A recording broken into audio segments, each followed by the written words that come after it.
လောကကြီးဟာစိတ်ပြည့်စရာကောင်းလိုက်တာ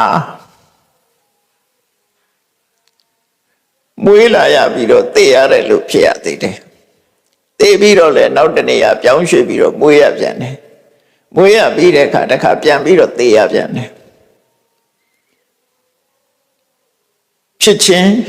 အိုခြင်းသိဆုံးခြင်းမွေးဖွားလာရတာလည်းအခက်အခဲမျိုးစုံပဲမွေးဖွားလာပြီးတဲ့နောက်ဘောဟာတဖြည်းဖြည်းရင့်လာပြီးတော့အိုမင်းလာခြင်းဟာလည်းပဲခက်ခဲတစ်ခုပဲဒါသိလို့မရတဲ့အရာတစ်ခုပဲအိုမင်းပြီးတော့နောက်သိဆုံးသွားရခြင်းဆိုတာဟာလည်းပဲဒါသိလို့မရတဲ့အရာတစ်ခုပဲ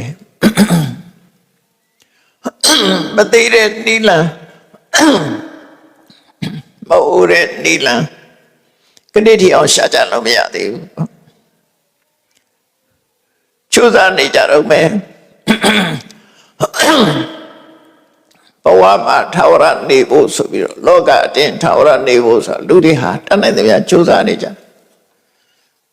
စေပညာဘက်ကလည်းပဲစေပညာနဲ့ကြိုးစားနေတာပဲခါထာမန္တရားဝိဇ္ဇာအတ္တပညာတွေကလည်းပဲကြိုးစားနေတာနော်မသိဘူးကြိုးစားကြတာပဲအလုံးဟာသို့တော့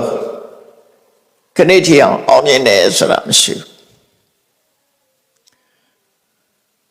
လောကမှာအသိဉာဏ်ရှိဆုံးပုဂ္ဂိုလ်လို့ခေါ်တဲ့မြတ်ဗုဒ္ဓကတောင်းတိတိကျကျ